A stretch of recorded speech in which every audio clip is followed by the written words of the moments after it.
جب جنگیں زیادہ ہو جائیں گی اور ہر جگہ سے ظلم بڑھتا جائے گا، یہاں تک کہ عرب میں بھی کوئی اسٹرانگ حکومت نہیں ہوگی.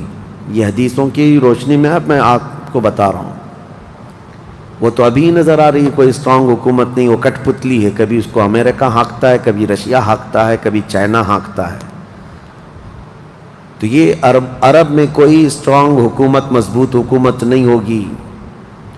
اور مسلمان جب زیادہ قتل ہونے لگیں گے تو سب اکثر ہجرت کر کر کے مدینے چلے جائیں گے. جو بچے ہوئے ہوں گے وہ مدینہ طیبہ کی طرف ہجرت کر جائیں گے. اب مدینہ طیبہ میں مسلمان رہ رہے ہوں گے، کیونکہ میرے آقا صلی اللہ علیہ وسلم کی حدیث ہے، ان الایمان لا یأذر الی المدینہ کما تأذر الحیۃ الی جحرہا. ایمان جو ہے مدینے سے نکلا ہے اور گھوم پھر کر کے پوری دنیا سے ایمان واپس مدینے میں ویسے ہی آ جائے گا جیسے سانپ اپنے سوراخ میں واپس آتا ہے. ایمان والے سب مدینے پہنچ جائیں گے. اب وہاں جانے کے بعد لوگوں میں یہ بات کثرت سے پھیل جائے گی کہ اب ان حالات کا مقابلہ کرنے کے لیے ہمیں کیا کرنا چاہیے. بہت مجبور ہو چکے، کوئی راستہ نظر نہیں آتا. تو اس وقت جو مدینے میں تھے علماء صلحاء سب بیٹھ کر کے مشورہ کرتے ہیں کہ ہم کو امام مہدی کو تلاش کرنا ہوگا. اور یہ وہ زمانہ ہوگا جب امام مہدی مدینے میں پیدا ہو چکے ہوں گے.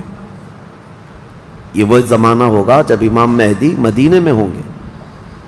امام مہدی جن کی بشارت اللہ کے نبی صلی اللہ تعالیٰ علیہ وسلم نے اپنی حدیثوں میں عطا فرمایا، ان کا نام حضور کے نام پر ہوگا. ان کا نام محمد ہوگا اور ان کے والد کا نام بھی حضور کے والد کے نام پر ہوگا. اور اللہ کریم کی طرف سے بھیجے جانے والے اس روئے زمین کے وہ آخری خلیفہ راشد ہوں گے. مدینہ طیبہ میں وہ ہوں گے لیکن وہ اپنے آپ کو چھپا کر کے رہ رہے ہوں گے. اب لوگ جب انہیں تلاش کرنے ہوں گے، اس دوران کئی جھوٹے مہدی بھی تیار ہوں گے، کیونکہ امام مہدی کا چیپٹر سب نے پڑھا ہے. جھوٹے مہدی دعویٰ کریں گے لیکن مار کھائیں گے، مریں گے، جیلوں میں جائیں گے. یہ جھوٹے مہدیوں کا یہی ہوتا رہے گا. امام مہدی اپنے آپ کو چھپا رہے ہوں گے کہ کہیں لوگ مجھے پکڑ کر حاکم نہ بنا لیں، امام نہ بنا لیں. اب لوگ جب تلاش زیادہ کر دیتے ہیں تو پھر امام مہدی کو کچھ لوگ مدینہ طیبہ میں پہچاننے لگتے ہیں. تو امام مہدی مدینہ چھوڑ کر مکہ آ جاتے ہیں، مکہ ہجرت کر کے آ جاتے ہیں. اپنے آپ کو چھپا کر کے رہ رہے تھے مکہ مکرمہ میں. یہی رمضان کا موقع، وہ خانہ کعبہ کا طواف کر رہے ہوں گے، حجر اسود کے قریب لوگ. اچھا یہ بھی میں بتا دوں، جتنے دنیا میں ابدال، اقطاب، اولیاء ہوں گے وہ سب ہجرت کر کے اس وقت مکہ میں پہنچے ہوں گے. مکہ میں سارے اولیاء ہوں گے اس وقت. اور طواف کے دوران سب لوگ پہچان لیں گے امام مہدی کو اور ان کو پکڑ لیں گے اور ان کا ہاتھ پکڑ کر سارے لوگ کہیں گے اب ہم آپ کے ہاتھ پر بیعت کرتے ہیں، آپ امام برحق ہیں اور آپ ہمارے حاکم ہو جائیں. امام مہدی منع کر رہے ہوتے ہیں. اسی وقت آسمان سے ایک آواز آتی ہے. اس آواز میں خاص یہ کہا جاتا ہے ھذا خلیفۃ اللہ المہدی، یہ اللہ کا خلیفہ مہدی ہے. اس آواز کو سن کر سب ٹوٹ پڑتے ہیں. امام مہدی سب کو بیعت کرتے ہیں، پھر واپس یہی قافلہ لے کر مدینے پہنچتے ہیں روضہ رسول پر. میرے آقا صلی اللہ تعالیٰ علیہ وسلم کی بارگاہ میں جب پہنچتے ہیں تو اہل مدینہ بھی ان کے ہاتھ پر بیعت کرتے ہیں اور ایک پوری فوج تیار ہوتی ہے. یہ انقلاب کا دور ہے.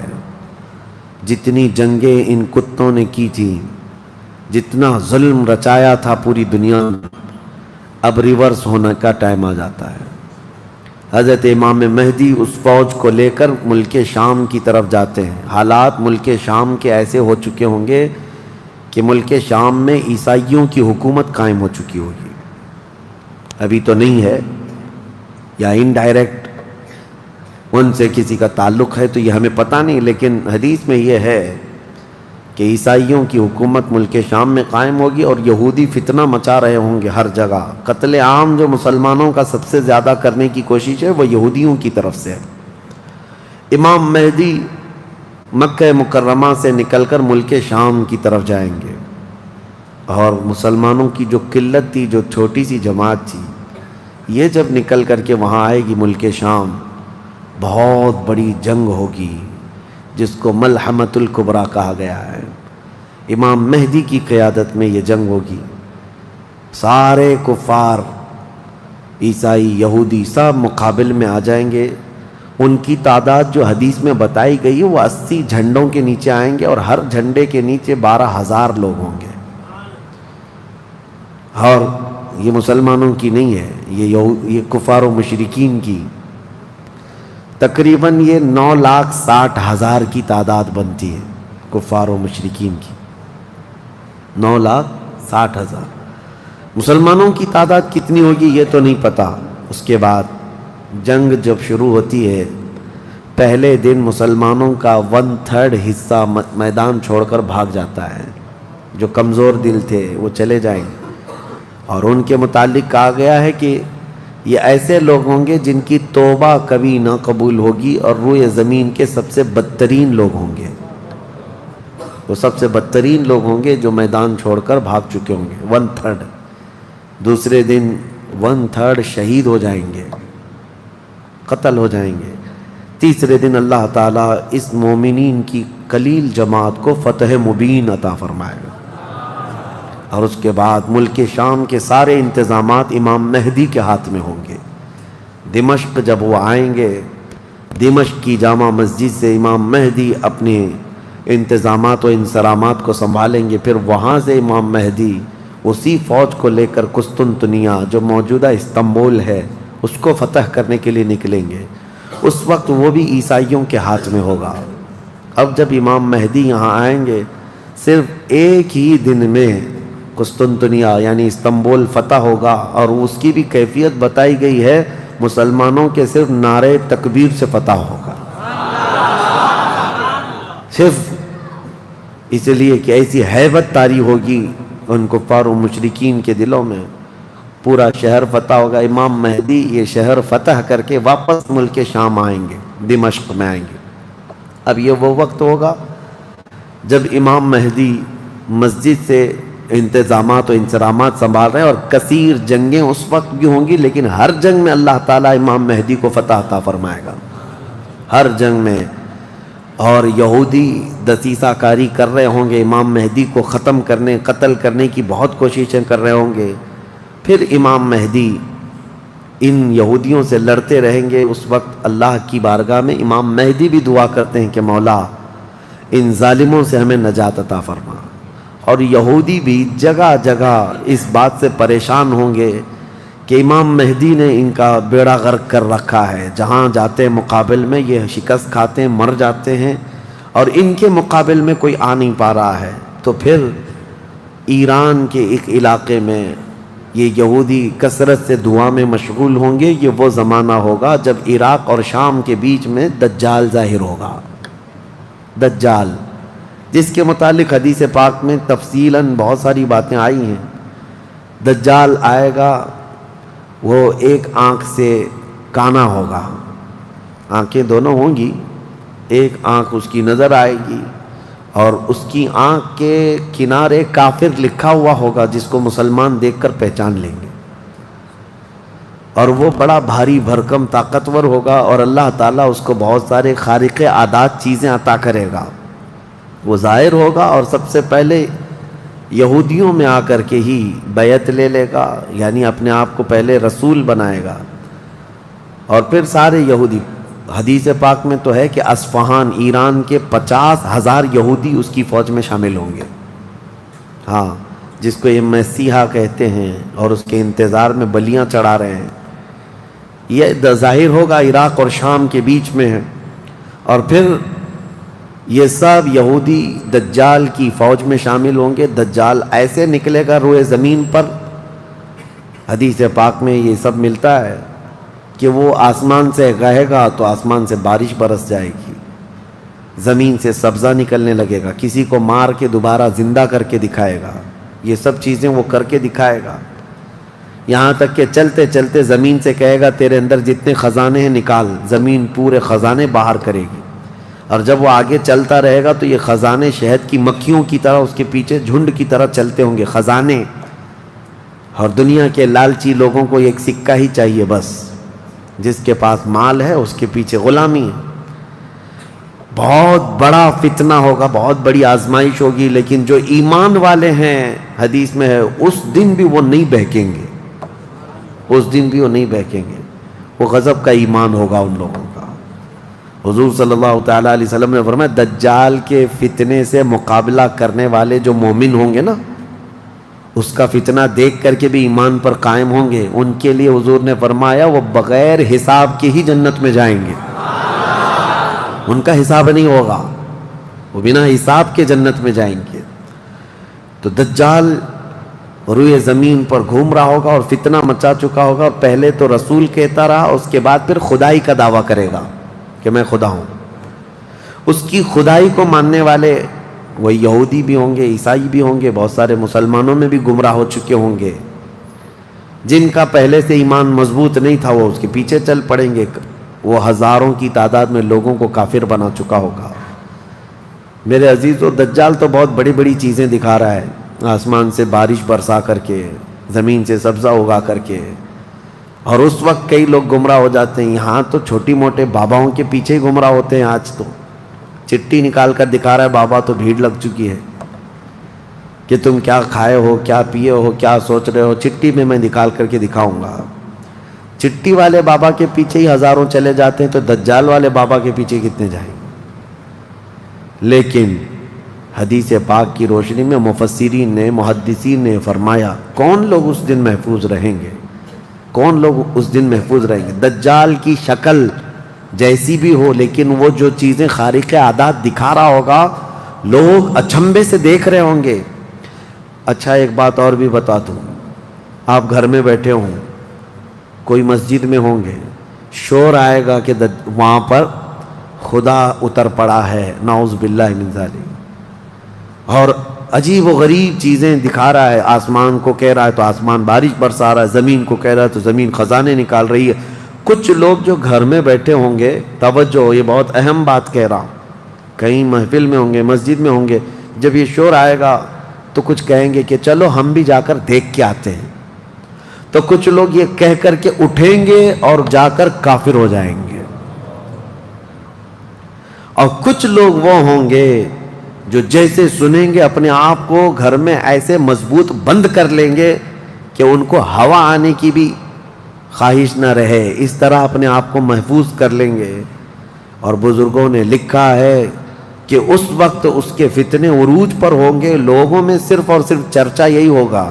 اسی لیے میں اکثر یہ میڈیا کو دجالی میڈیا کہتا ہوں، اس کی وجہ یہی ہے کہ دجال کے آدھے سے زیادہ کام یہ میڈیا والے کرتے ہیں، سب جگہ پھیلائیں گے افواہیں، بہت جھوٹ کو سچ کر کے دکھاتے رہے، سچ کو جھوٹ کر کے دکھاتے رہے، یہ میڈیا یہی سب کام کرتی رہے گی۔ اس وقت کون لوگ محفوظ رہیں گے؟ بزرگوں نے لکھا ہے دجال کے قریب بھی جائے گا کوئی بندہ، لیکن اس کو دیکھ کر نہیں گمراہ ہوگا، تو یہ کون ہوگا؟ جس کا سینہ حضور کی محبت سے بھرا ہوگا، یہ وہی ہوگا، یہ وہی ہوگا جس کے لیے اعلیٰ حضرت نے فرمایا نا، تیرے قدموں میں جو ہیں غیر کا منہ کیا دیکھیں، حضور کے قدموں میں جو پڑے ہیں وہ غیر کا منہ کیا دیکھیں، کون نظروں میں جچے دیکھ کے تلوا تیرا۔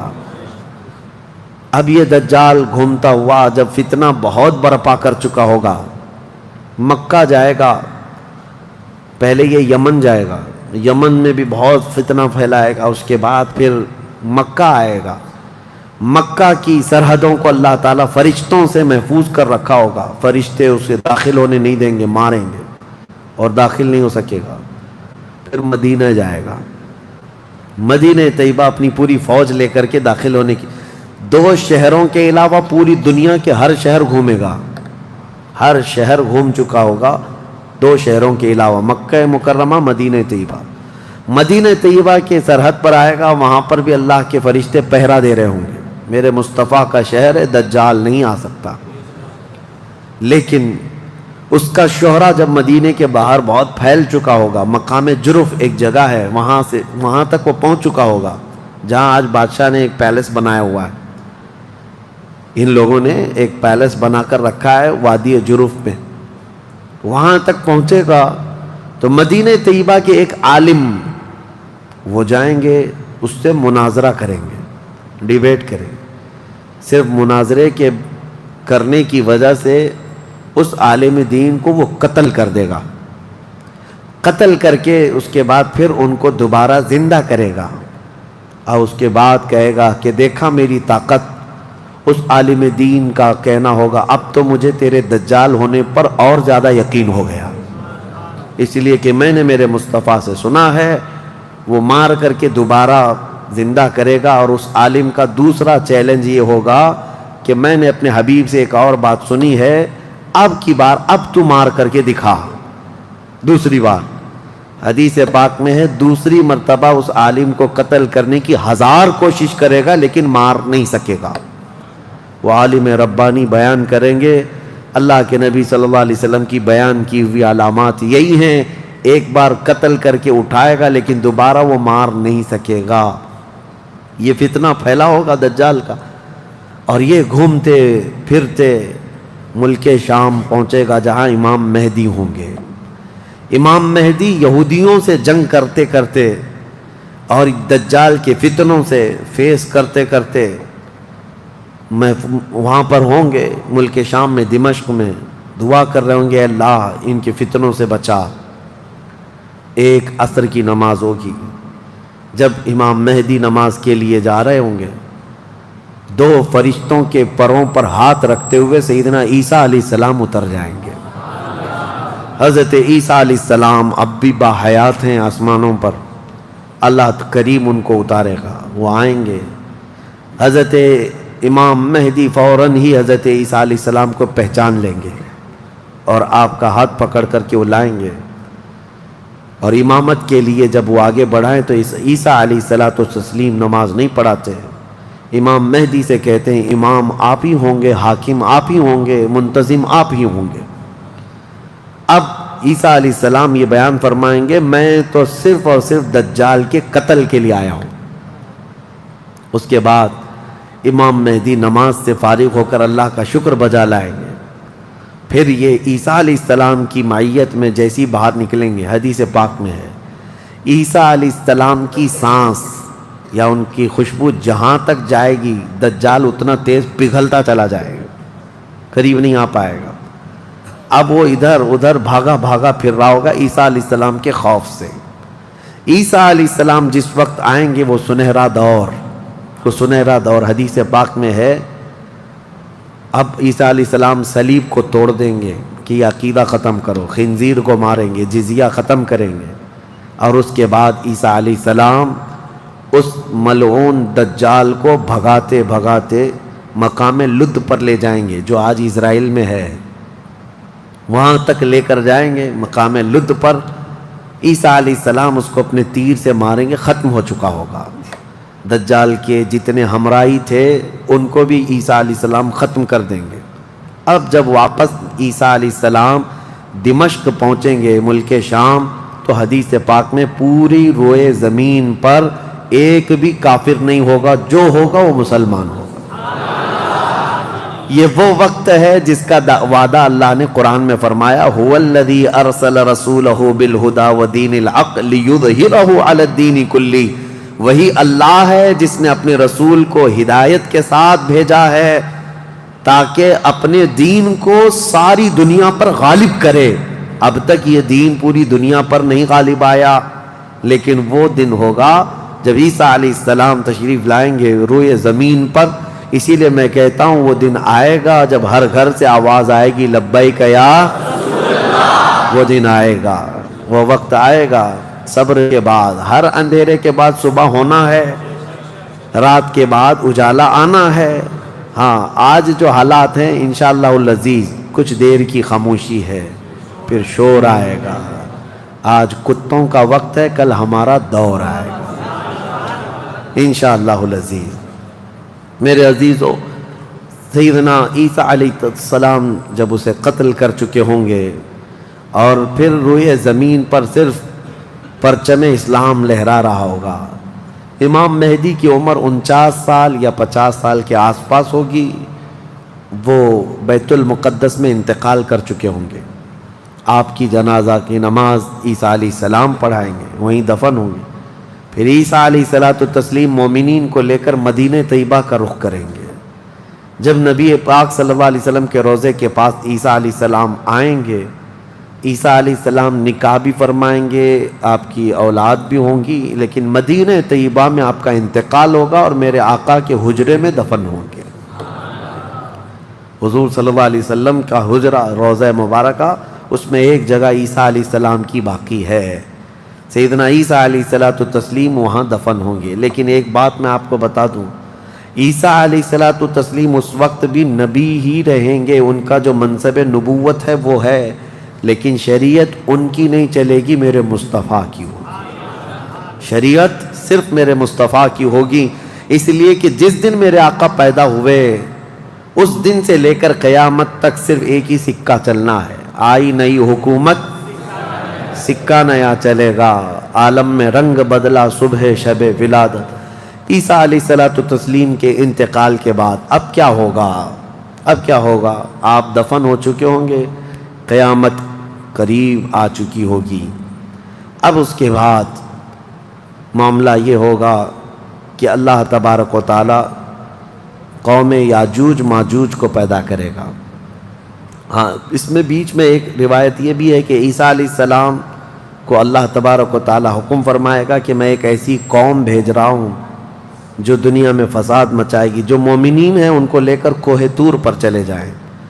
عیسیٰ علیہ السلام کوہ طور کی طرف مومنین کو لے کر جائیں گے، لیکن اس وقت زمین پر یاجوج ماجوج ایک قوم ہے، یہ دو لوگ نہیں ہیں۔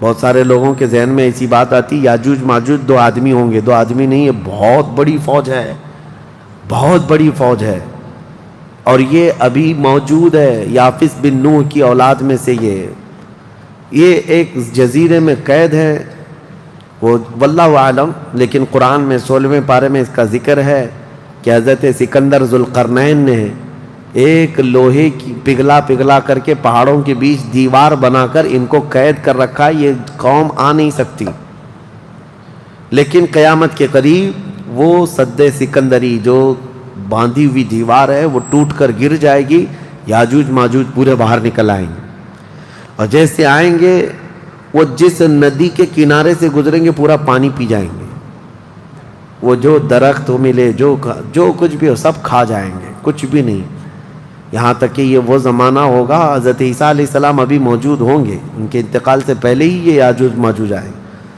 ایک بیل کا سر جو ہے 100 دینار میں مل رہا ہوگا، 100 سونے کے سکے، اور اس کو بھی لوگ غنیمت سمجھیں گے، اتنی مہنگائی کوئی چیز ہی نہیں مل رہی ہوگی، سب یہ کھا کر چٹ کر چکے ہوں گے۔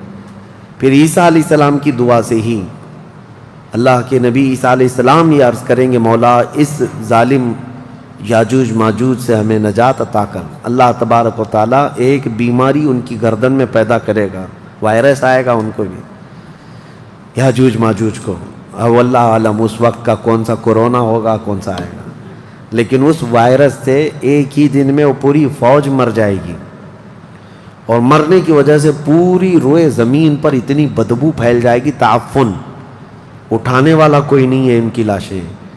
تو پھر یہ بھی ملتا ہے روایت میں کہ اللہ تعالیٰ لمبی بڑی گردنوں والے پرندے بھیجے گا، وہ پرندے ان کی لاشیں اٹھا کر کے جنگلوں کی طرف چلے جائیں گے، پھر اللہ تعالیٰ بارش برسائے گا، اتنی تیز بارش برسے گی کہ پوری زمین پاک ہو چکی ہوگی، یاجوج ماجوج کا فتنہ ختم ہوگا، عیسیٰ علیہ السلام کا انتقال ہوگا، پھر اچانک ایک جانور باہر آئے گا جس کو دابۃ الارض کہا گیا ہے، یہ آئے گا، یہ آ کر کے اپنے ایک ہاتھ میں موسیٰ علیہ السلام کا عصا اور ایک ہاتھ میں سلیمان علیہ السلام کی انگوٹھی، یہ دونوں لے کر کے زمین پر گھومتا رہے گا، جو مومن ہوگا اس کی پیشانی پر سلیمان علیہ السلام کی انگوٹھی سے نشان لگا دے گا، جو کافر ہوگا موسیٰ علیہ السلام کے عصا سے اس پر لکیر کھینچ دے گا، جس کے لیے وہ نشانی لگا دیا وہ اسی حالت میں مرے گا.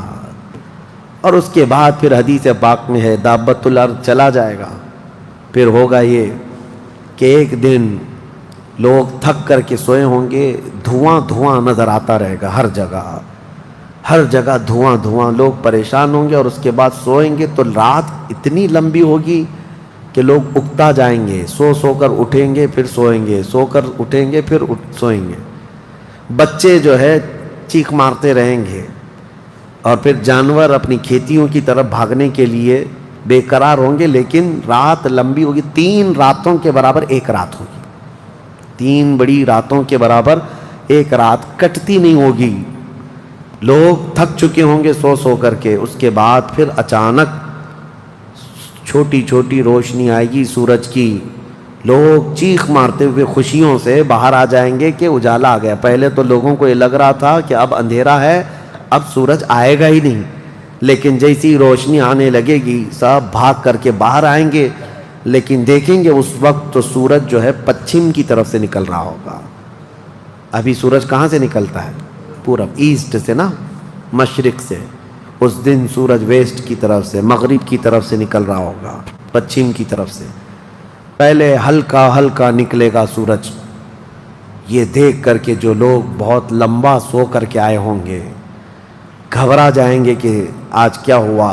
یہ وہ دن ہوگا کہ میرے آقا نے فرمایا توبہ کا دروازہ بند ہو چکا ہوگا. اس کے بعد پھر کسی کا ایمان بھی قبول نہیں, کسی کی توبہ بھی قبول نہیں. یہ لاسٹ دن ہے توبہ کا. لاسٹ دن کیا, اس سے پہلے جو گزری رات لاسٹ تھی, رات لاسٹ تھی. سورج نکل کر کے آئے گا دھیرے دھیرے دھیرے. اس کے بعد دوپہر کا وقت جتنا ہوتا ہے اتنے وقت تک وہ آئے گا, اور اس کے بعد پھر واپس مغرب کی طرف ہی چلا جائے گا. ایسا نہیں کہ پچھم سے نکل کر کے پورب میں ڈوبے گا. آدھے تک آئے گا دوپہر تک, اور اس کے بعد سورج پھر اپنے معمول کے مطابق جیسی روٹین ہے واپس پھر پچھم کی طرف چلا جائے گا, ڈوب جائے گا. یا آخری دن ہے, اب کسی کا ایمان کام نہ کرے گا, اب کسی کی توبہ کام نہ کرے گی. اب معاملات کیا ہوں گے؟ دھیرے دھیرے مومنین کا انتقال شروع ہوگا. تو نئے مومن نہیں ہوں گے, مومن انتقال کرتے جائیں گے, حکومتیں پھر سے ختم ہو جائیں گی. ایک روایت یہ بھی ملتی ہے جہجہ نام سے ایک اور بزرگ جو حکومت کریں گے چند سال, لیکن اس کے بعد پھر عادل حکمران نہیں آئیں گے, ختم ہوتے چلے جائیں گے.